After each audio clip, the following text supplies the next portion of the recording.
우리는 주일마다 사도행전의 말씀을 읽어 나아가고 있습니다. 오늘 우리가 본문으로 읽은 22장의 23절은 떠들며 옷을 벗어 던지고 티끌을 공중에 날렸다라는 말씀으로 시작이 되고 있습니다. 여러분 한번 상상해 보십시오.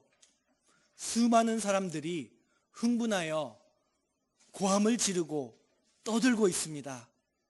그들은 입고 있던 외투를 벗어 던지면서 그 외투로 바닥의 흙먼지를 하늘 높이 공중에 날리는 모습입니다. 아주 혼란스럽고 멀리서 보면은 그 흙먼지들이 불이 난 것처럼 보였을지도 모르겠습니다. 지금 바울은 그런 상황 속에 오늘 말씀 가운데 놓여져 있습니다.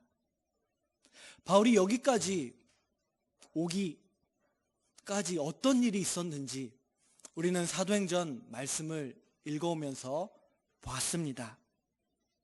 바울은 이런 시련과 핍박이 있을 것이다라는 계시와 많은 사람들이 성령의 감동을 받아 바울을 말렸던 그런 많은 이야기들을 알고 있었음에도 들었음에도 불구하고 예루살렘을 다시 찾아왔습니다.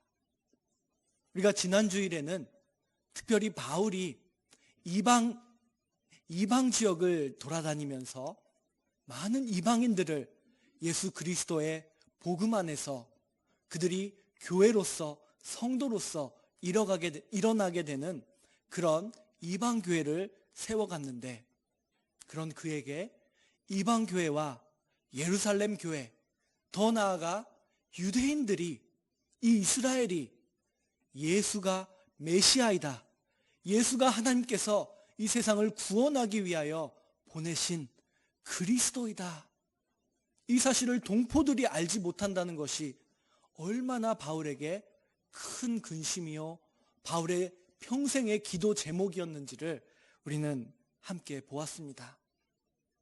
바울은 1%의 희망이 1%밖에 안 된다 할지라도 그것을 버리지 않고 다시 한번 예루살렘에 찾아와 동포들에게 그 복음을 전할 수 있는 희망의 사람이었습니다. 특별히 23절의 말씀, 그들이 바울을 죽이려고 떠들며 옷을 벗어 던지고 티끌을 공중에 날리게 한 그 핵심이 됐던, 그 계기가 됐던 바울의 발언은 바로 그가 예수 그리스도를 통하여 이방인이 있는 곳으로 보냄을 받았다라는, 우리가 지난 시간에 봤던 이방인이라는 그 단어 때문에 지금 이 유대인들은 들고 일어나 바울을 죽이려 하고 있습니다. 오늘 이렇게 떠들며 옷을 벗어 던지고 티끌을 공중에 날리는 이 모습은 단순히 바울만 본 것이 아니라 지금 바울 옆에 같이 있는 로마의 행정관, 로마의 권세를 갖고 이곳의 치안을 맡고 있는 로마의 천부장, 백부장, 로마의 병사들도 그 모습을 다 보았다라는 것입니다. 천부장은 눈앞에서 일어난 이 유대인들, 군중들이 왜 이렇게 격분하고 바울을 이 땅에서 없애버리라고 달려드는지, 왜 도대체 이런 화를 내고 있는지 아마 이해를 할 수 없었을 것입니다. 우리가 지난 시간에 봤지만 바울은 유대인 동포들에게 말을 할 때, 이 연설의 기회를 얻었을 때에 그리스어, 헬라어로 말하지 않고 유대인들에게 더욱더 가까이 다가갈 수 있도록 자신의 진정함과 성실함을 나타내기 위해서 당시에 유대인들이 사용했던 아람어를 통하여 말을 했습니다. 아마도 천부장은 아람어를 몰랐을 것이고, 그리고 어쩌면 통역이 있었을 수도 있지만 제대로 이해는 하지 못했을 것입니다. 지난 시간에 이 천부장이 처음 바울을 붙잡았을 때 이 치안을 지키기 위하여 이 소동을 진압하기 위하여 찾아왔을 때 바울을 보고 먼저 네가 최근에 로마에 대해 반란을 일으킨 그 애굽 사람이냐라고 물었던 적이 있습니다. 바울은 그때 그것이 아니다라고 말을 했지만 또다시 유대인들이 바울을 죽이려고 이렇게 소란을 일으키는 모습을 보면서 그는 이 작자가 아직도 뭔가를 숨기고 있다라고 생각했던 것 같습니다.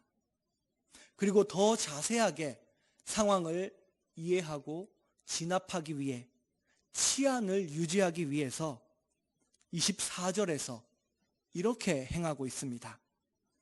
먼저 바울을 영내로 데려가라. 즉 예루살렘 성에, 예루살렘 특별히 성전 바로 옆에 같이 접하는 모습으로 안토니우스 요새라고 하는 그 로마의 병사들이 머무는 그곳이 있었는데 바울을 일단 그곳으로, 더 이상 유대인들이 바울을 죽이지 못하도록, 소란을 피우지 못하도록 그 안토니아 요새로 그를 끌고 갔다라는 것입니다. 그리고 그 다음에 그들이 무슨 일로, 유대인들이 왜 바울에 대하여 떠드는지, 죽이려고 하는지 알고자 하여 이렇게 명령합니다.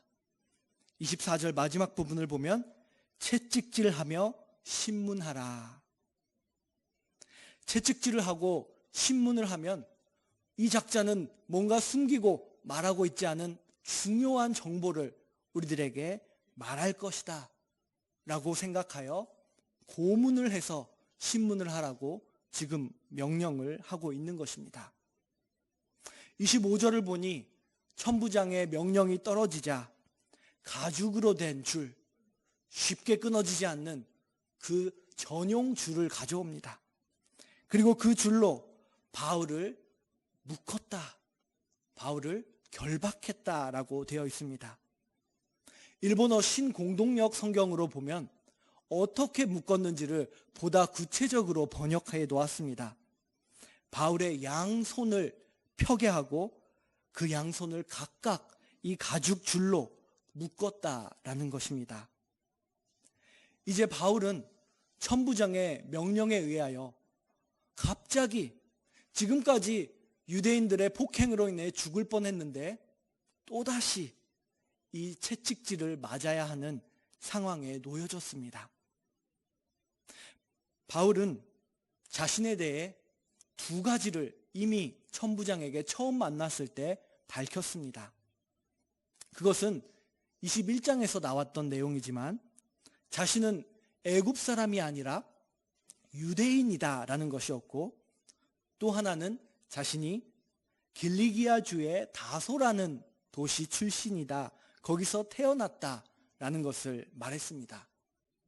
그런데 그때 말할 수 있는 것들이 사실 더 많았지만 바울은 이 두 가지만, 아마도 의도적으로 이 두 가지만을 밝혔던 것 같습니다.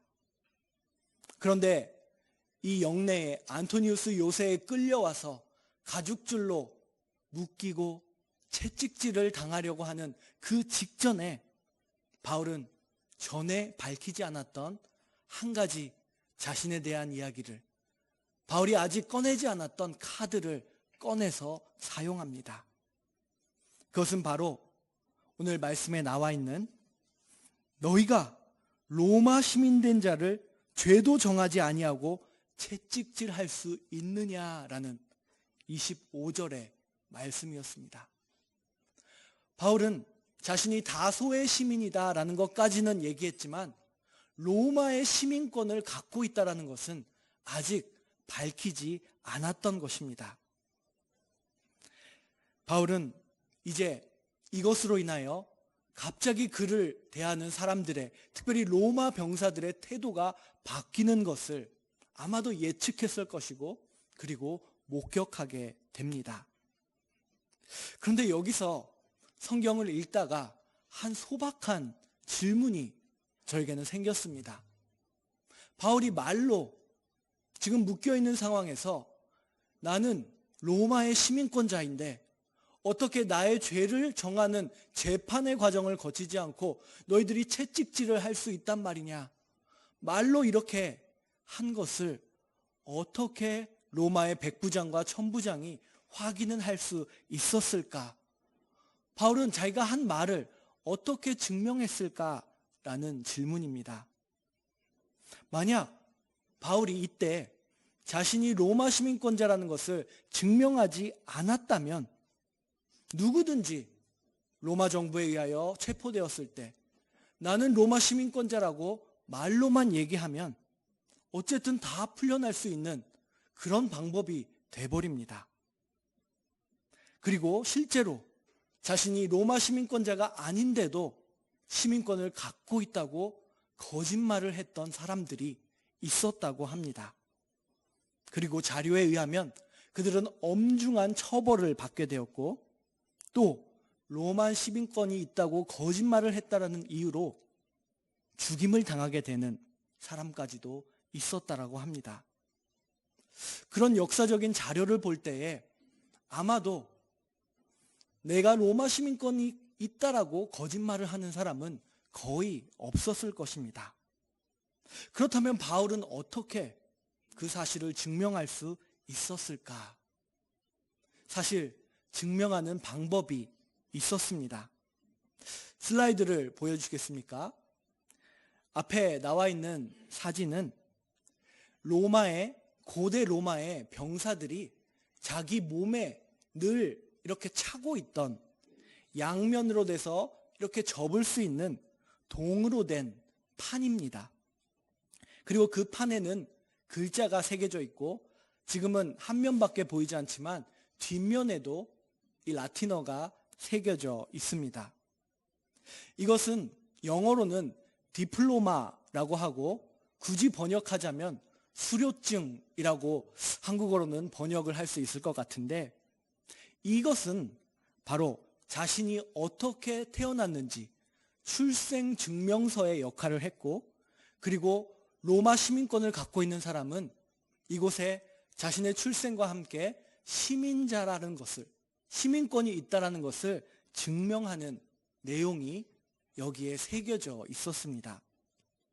그리고 지금 보시는 이 사진에는 사람들의 이름이 새겨져 있는데 이 사람들이 바로 이 판을 갖고 있는 사람이 로마 시민권자이고 그리고 이 사람이 이때 출생했다는 것을 우리가 증거한다. 우리가 그것을 증명한다라는 서명과 같은 여러 사람들의 이름이 새겨져 있습니다. 바울은 지금 거의 유대인들의 이 구타를 받고 거의 죽을 뻔한 상황에서 지금 이 로마의 안토니우스 요새까지 왔기 때문에 어쩌면 그의 몸에 차고 있던 이 판이 분실됐을지도 모르겠습니다. 그렇지만 바울은 아마 이것을 잘 갖고 있었다면 여전히 바울 몸에 이런 자신의 로마 시민권을 증명할 수 있는 것이 있었다면 바울은 그것을 증명했을 것입니다. 그리고 오늘의 본문의 말씀을 보니 백부장도 천부장도 그가 로마 시민권자라는 것을 인정하고 그리고 의심했다라는 내용이 없습니다. 정확히 바울이 이런 로마 군인들이 갖고 있던 동판을 가지고 증명했었을지는 알 수 없으나 그러나 이런 식의 방법을 통해서 바울은 자신의 로마 시민권을 증명할 수 있었다라는 것입니다. 천부장은 바울이 로마 시민권자라는 것을 확인을 하게 되었을 것입니다. 그리고 28절을 보니 이렇게 말합니다. 천부장이 대답하되 나는 돈을 많이 들여서 이 로마 시민권을 얻었노라. 바울이 이르되 나는 나면서부터라 하니. 천부장은 이 태어날 때부터 시민권을 갖고 태어난 이 사람의 이야기를 듣고 조금의 질투심이 생겼을지도 모르겠습니다. 또 부럽기도 하고 상대적인 박탈감을 느꼈을지도 모르겠습니다.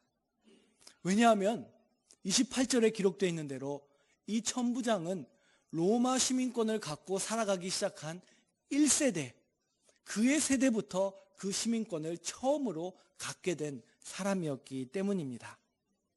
그리고 이 천부장은 그 시민권을 얻기 위해서 거금을 바치지 않으면 안 됐다.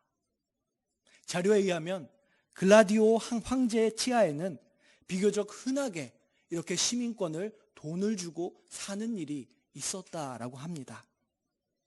그러나 바울은 성경의 어떤 방법으로 그렇게 로마 시민권을 날 때부터 얻었는지 말하고 있지 않지만 바울은 돈을 주고 시민권을 사지 않았습니다.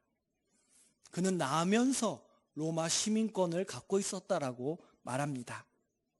즉 바울의 아버지가 이미 시민권을 갖고 있었고 어쩌면 바울의 할아버지 때부터 그 시민권을 갖고 있었을지도 모르겠습니다.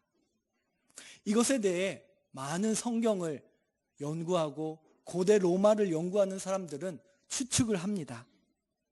그런 추측 두 가지만을 소개를 한다면, 먼저 기원전 1세기 중반에 안토니우스가 자신의 즉위를, 자신이 그 자리에 앉을 수 있도록 즉위를 도와준 일부의 유대인들에게 시민권을 준 적이 기록에 남아 있습니다. 더 거슬러서 올라가면은 기원전 170년에 바울의 출신이었던 그 다소 지역에서 유대인들이 살았는데 그 시대의 사람들은 로마 시민이 되었다. 그것을 선물로 어떤 특별한 사건이 있어서 다소의 일부의 유대인들이 로마 시민권자가 되었다라는 기록이 남아 있습니다. 바울 또한 다소 출신이기 때문에 바울의 할아버지 때 혹은 그 더 전 때에 디아스포라 유대인으로 살아가면서 시민권을 물려받았을 수 있는 가능성이 충분히 있다라는 것입니다. 간단하게 우리가 지금 읽고 있는 이 사도행전의 맥락에서 이 사실을 다시 한번 바라본다면 바울은 하나님이 맡겨주신 그 일을 감당할 수 있는 여러 도구들이, 여러 가지 아이템들이 바울에게 있었다라는 것입니다. 그리고 그런 사람은 드물었을 텐데 바울은 그런 사람들 중에 한 사람이었습니다. 예를 들어 바울은 가장 엄격한 유대인 가문에서 태어났고 가마리엘이라고 하는 최고의 바리새인 밑에서, 랍비 밑에서 율법의 교육을 받았습니다. 그는 그리스어, 헬라어가 유창했고 고대의 그리스 철학과 수사학을 속속들이 잘 알고 있었습니다. 자신의 법적인 로마 세계에서의 권리를 알고 있었고 필요하면 그것을 행사할 수 있는 그런 로마 시민이었습니다. 그 사실을 알게 된 천부장과 주변에 바울을 고문하면서 신문하려고 했던 그 고문가들의 반응이 나와 있습니다. 29절을 보시기 바랍니다. 신문하려던 사람들이 곧 그들에게 물러가고 그에게서 물러가고 천부장도 그가 로마 시민인 줄 알고 결박한 것 때문에 두려워하니라. 바울을 채찍으로 때리려고 지금 그 채찍을 들고 아주 그 콧김을 갖고 바울을 때리려고 했던 그 고문관들이 다 떠나갔다. 그리고 바울을 결박하라고 명령했던 천부장도 이 사람이 시민권을 갖고 있다는 소식을 듣고 두려움에 휩쓸리게 되었다라고 말하고 있습니다. 왜 이렇게 두려워했는지 우리는 이 당시의 로마 세계와 그리고 앞서 본 우리가 16장에서 봤던 사도행전의 내용을 통해서 알 수가 있습니다. 로마는 폭력으로 다스렸던 팍스 로마나의 사실도 있었지만 또 한 가지 법이 있는 법의 시스템을 가진 나라였습니다. 그리고 그 법은 엄격하게 이행될 때가 있었다라는 것입니다. 앞서 바울이 빌립보라고 하는 마게도니아 지역의 도시를 방문했을 때 그들 중에 그 빌립보의 고관 중에 바울을 잡은, 그리고 바울을 때리게 했던 그 고관들의 모습이 나와 있습니다. 그 구절을 다시 한번 보면서 오늘 말씀과 이어서 생각해 보려고 합니다. 16장 37절을 보면은 바울이 빌립보의 고관들에게 이렇게 말합니다. 로마 사람인 우리를, 즉 바울과 실라를 죄도 정하지 아니하고 공중 앞에서 때리고 옥에 가두었느냐? 그리고 너희들은 이제 와서 우리를 나가라고 하느냐? 그럴 수는 없다. 그 고관들이 친히 우리 앞에 와서 우리를 데리고 나가야 한다라고 37절에서 말했습니다. 또한 38절을 보면은 그들이, 즉 고관들이 로마 사람이다라는 시민권의 얘기를 듣고 두려워하여, 39절을 보면은 바울과 실라가 있는 그 감옥까지 와서 용서를 구하고 그리고 그들을 데리고 나아갔다라고 기록이 되어 있습니다. 즉 이 빌립보의 고관들은 바울의 시민권이 자신들이 그 절차를 따르지 않고 행했던 일들을, 그 책임을 물을 수 있다는 것을 알고 있었고, 로마에서는 시민권자에 대한 법적인 이행이 제대로 이루어지지 않으면 엄격한 처벌이 있었다라는 것을 알 수가 있습니다. 따라서 바울은 오늘 본문에서도 말합니다. 너희들이 내가 유죄인지를 제대로 된 재판을 거치지 않고 어떻게 나를 채찍질할 수 있느냐? 25절에서 말하고 있습니다. 그들은 사실은 형벌로 채찍질을 한 것이 아니라 천부장은 신문하는 방법 중에 하나의 고문으로 채찍질을 명령했기 때문에 바울의 말은 조금 앞뒤가 맞지 않습니다. 그러나 바울이 이렇게 말할 때 천부장은 바울이 무슨 얘기를 하는지, 바울이 갖고 있는 시민권이 자신에게 어떻게 불리하게 작용할 수 있는지 바로 이해를 했다라는 것입니다.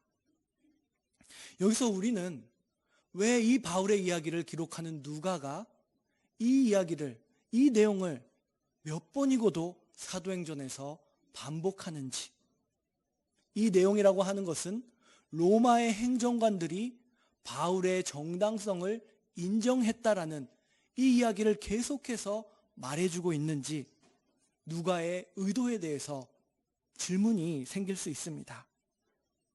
천부장은 오늘 말씀에서도 바울의 시민권을 갖고 있는 모습을 보고 자신이 적절한 방법을 사용하지 않았다는 것을 두려워하게 되었습니다.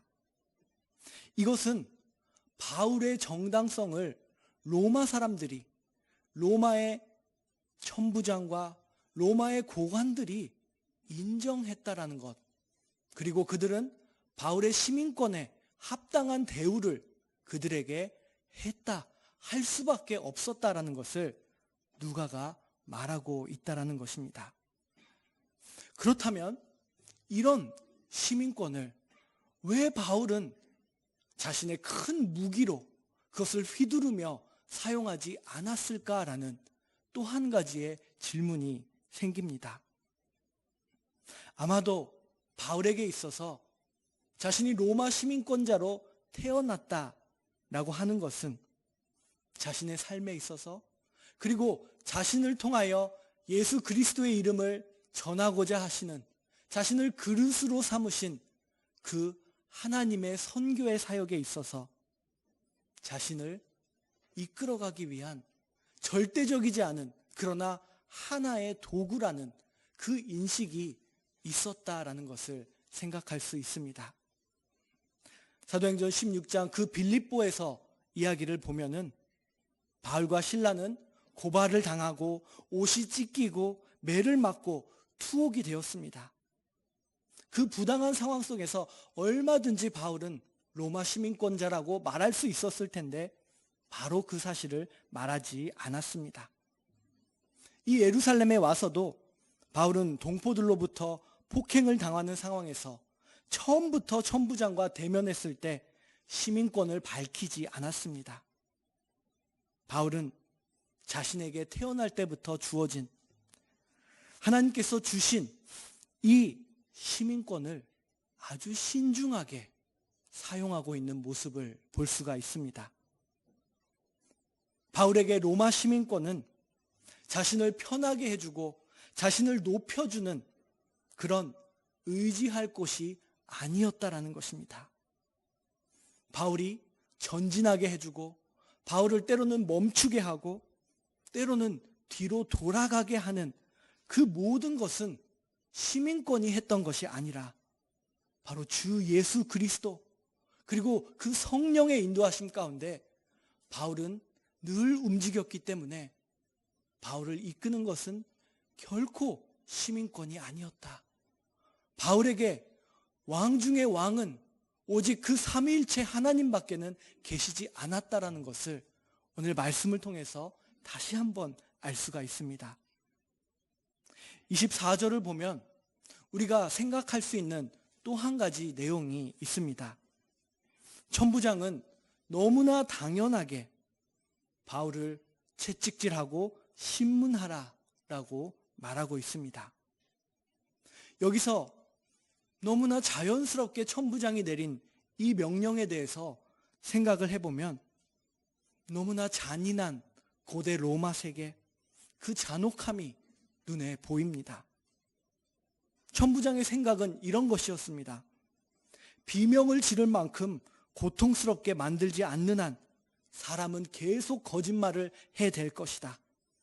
그러니 진실을 알아내는 방법으로 고문을 사용하는 것은 아주 빠르고 효율적인 방법이다. 이런 이 시대의 모습이 현대를 살아가는 우리들에게 조금 충격적일지도 모르겠습니다. 그러나 이 당시에 로마 병사들에게는 그것은 너무나 자연스러운 생활의 일부였습니다. 아무런 죄가 없는 사람, 아무런 죄가 확정되지 않은 사람들이 로마 제국뿐만 아니라 고대에서 이런 고문과 신문을 받았을 것입니다. 현대는 어떨까요? 현대 또한 다양한 이 권세를 가진 그 집단이나 체제에 의해서 여전히 그런 일들이 세계 어딘가에서는 오늘도 일어나고 있습니다. 바울은 로마 시민권을 가진 사람으로서 이런 잔인한 고문 앞에서 자신이 다시 해방될 수 있는 길을 찾았습니다. 그러나 그 영내 안에는 고문대가 있었고 가죽끈과 채찍도 있었습니다. 그것들은 그저 장식으로 놓여진 것이 아닙니다.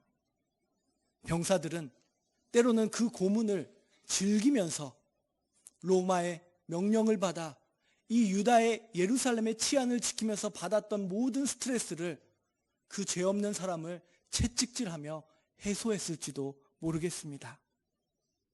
여기서 우리는 이런 생각을 해볼 수 있습니다. 바울은 이런 고문을 당연하게 여겼던 천부장에게 로마 시민권을 가진 사람으로 어떻게 네가 이런 고문이라는 시스템 속에 살아갈 수 있느냐, 이것을 바로잡아야 하지 않겠느냐, 이런 말을 하지 않았다. 즉 바울도 이런 잔혹성을 인정했던 사람이 아니냐, 바울은 침묵하고 있다, 이렇게 생각할 수도 있습니다. 그러나 이것은 성경이 노예제도에 대해서 당시에 그 노예제도를 당연히 여기고 아무 말도 안 했기 때문에 성경을 기록하는 기록자들 또한 노예제도에 찬성했다라고 말하는 것과 같은 논리입니다. 성경을 조금 진지하게 자세히 읽어보면은 성경을 기록한 사람들이 그 노예제도와 반대되는 복음 속에서 살아 있었다라는 것을 쉽게 알 수가 있습니다. 구약 성경에 이스라엘 백성들의 출애굽의 이야기는 노예로 억압받던 그 민족을 하나님께서 해방시키시고 자유롭게 예배할 수 있는 그곳으로 인도하시는 이야기입니다. 더 나아가 예수 그리스도의 십자가와 부활의 이야기는 바로 그분이 그 시대의 잔혹함과 고문과 그리고 형벌을 이기시고 다시 부활하셨다라는 그 당시의 폭력성과 잔혹성에 대한 승리를 함께 포함하고 있는 이야기이기도 합니다. 바울은 당연히 이런 로마의 폭행이, 로마의 시스템이 잘못됐다는 것을 복음 안에서 알고 있었을 것입니다. 그러나 바울은 단순히 자신의 로마 시민권을 내세우면서 이 천부장에게 지금 따지고 드는 것이 이 세계를 바꿀 수 있는 방법이라고는 생각하지 않았습니다. 오히려 더 나아가서 하나님의 선교의 흐름 안에서 자신이 예수 그리스도의 복음을 이방인들에게, 유대인들에게 전하는 가운데 그 복음이 자연스럽게 이 로마 세계를 바꿀 것이다. 이 세계 전체를 바꾸어 나갈 것이다. 더 이상 부당하게 사람들이 고문을 당하고 부당하게 채찍질을 당하는 그런 일들로부터 이 세계를 바꾸어 나아갈 것이다. 그러니 복음을 전하는 일이 우선이다라는 것을 아마 그는 알고 있었을 것입니다. 바울에게는 많은 것이 주어져 있었습니다. 바울이 노력해서 얻은 것뿐만 아니라 하나님이 태어날 때부터 그에게 주신 많은 것들이 있었고, 바울은 그 모든 것을 복음 안에서 다 끄집어내서 어떤 것이든 사용하며 필사적으로 복음을 전하는 여정을 이어가고 있습니다. 그렇다면 우리는 어떨까요? 하나님께서 우리들에게 무엇을 주셨는지 바울을 바라보면서 우리 또한 생각할 수 있을 것입니다. 그리고 때로는 지혜롭게, 때로는 진리 앞에서 꾸준하게 우리는 그것을 사용하며 이 세상을 복음으로 변화시키는 그 발걸음을 걸어 나아갈 수 있을 것입니다. 그렇게 살아가는 저와 여러분이 되기를 간절히 소망합니다. 기도하겠습니다. 하나님 아버지, 저희들에게 이 사도행전의 말씀을 허락하시고 매 주일마다 이 말씀을 읽고 나누면서 하나님이 이 시대에 바울을 통하여 많은 복음 전도자들을 통하여 하나님의 선교를 어떻게 이어가셨는지 보게 하시니 감사합니다. 로마 시민권, 그 당시에 모든 사람들이 갖고 싶어 했던 그 시민권을 바울은 절대적인 것으로 여기지 않고 하나님의 복음, 예수 그리스도의 역사를 전하는 그 도구로 사용했던 모습을 보면서 우리 또한 그런 지혜를 갖고 그런 담대함을 갖고 살아가기 원합니다. 주님, 저희들의 발걸음을 인도하여 주시옵소서. 예수 그리스도의